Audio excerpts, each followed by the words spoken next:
Hey NFL fans, Week 1 has just finished. As always, there is your major upset, your nail-biting game, and your old-fashioned, wait, what was the score?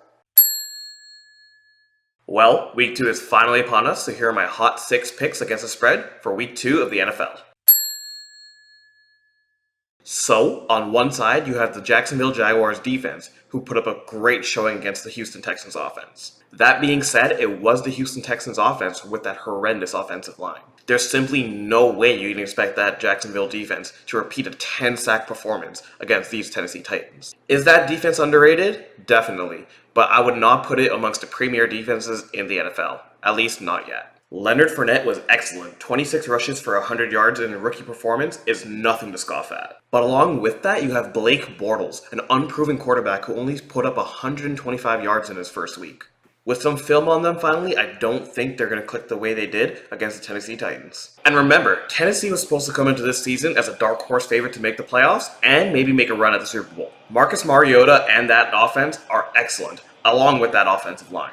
Last week, they just got into a bit of a shootout with the Oakland Raiders, kind of expected, but this week, I can't anticipate that's going to happen. Therefore, I would swallow the point and take the Tennessee Titans -1 over the Jacksonville Jaguars.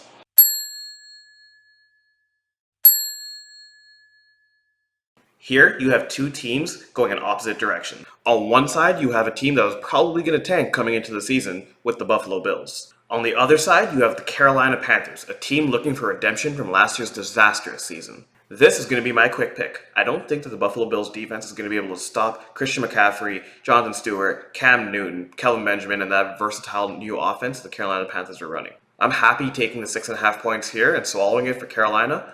My pick, Carolina 6.5.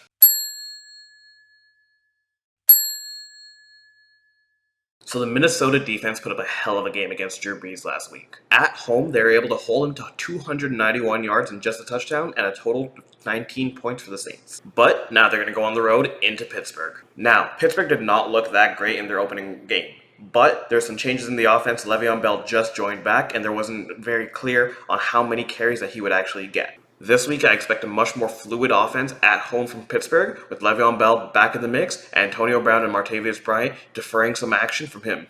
Moreover, with Sam Bradford, who had 346 yards and 3 touchdowns, an amazing performance against the Saints in Week 1, we don't know at this time if he's ready for the game. Whether he is or is not healthy, I'm going to still swallow the 5.5 points and pick Pittsburgh to win this game pretty big. In doing so, I get the added bonus of him possibly being out and back up Case Keenum, who's a terrible quarterback in all honesty, being in the game, and that spread, ballooning.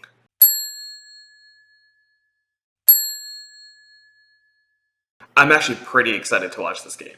With two divisional rivals, you can expect there to be some big hits, and the defense is going to try to prove that the other cannot score against them. Now, we all know Seattle has an excellent defense, one of the best in the NFL, probably a top 3. Now, San Francisco also has a respectable defense. Not a great defense, but they're respectable. This game is going to come down to the offenses. Who can execute better?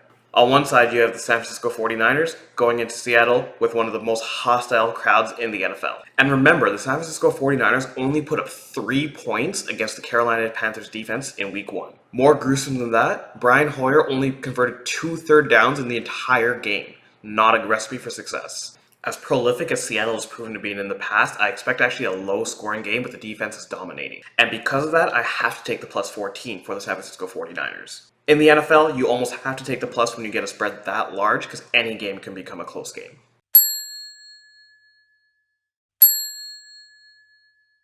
Here's another game that I'm super excited for, a rematch of last year's NFC Championship game. However, both teams look completely different in Week 1. Green Bay's offense was able to put up some points against Seattle's defense, and their defense, wow, it only held Seattle to field goals the entire game. They still have not allowed a touchdown for this season. In a game last week that Atlanta should have won, they struggled to convert on their big opportunities. That game got way too close for comfort at the end if you were an Atlanta fan. Only up 6 with 2 minutes left, the Chicago Bears were able to drive down the field and get a first and goal opportunity from the 5-yard line. However, very fortunately for the Atlanta Falcons, they were not able to convert on that to score a touchdown to win the game. But if you saw those replays, 2 times during that drive, they should have been able to get a touchdown right at the goal line. So, I don't know how that Atlanta defense is feeling right now. The offense only put up 23 points against a pretty abysmal Chicago defense. There's a lot of work to do for them to get on the same page again. That being said, Atlanta is at home, and they play excellent at home.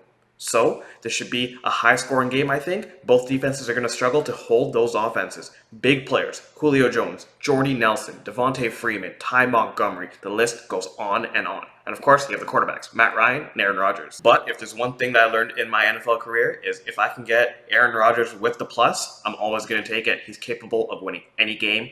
Green Bay +3, that's my pick.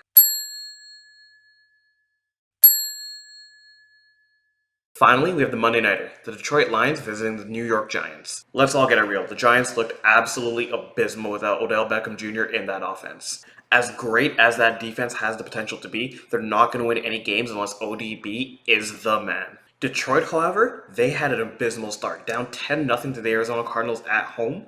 What happened? Matt Stafford changed the game around. 4 touchdowns at the end of the game.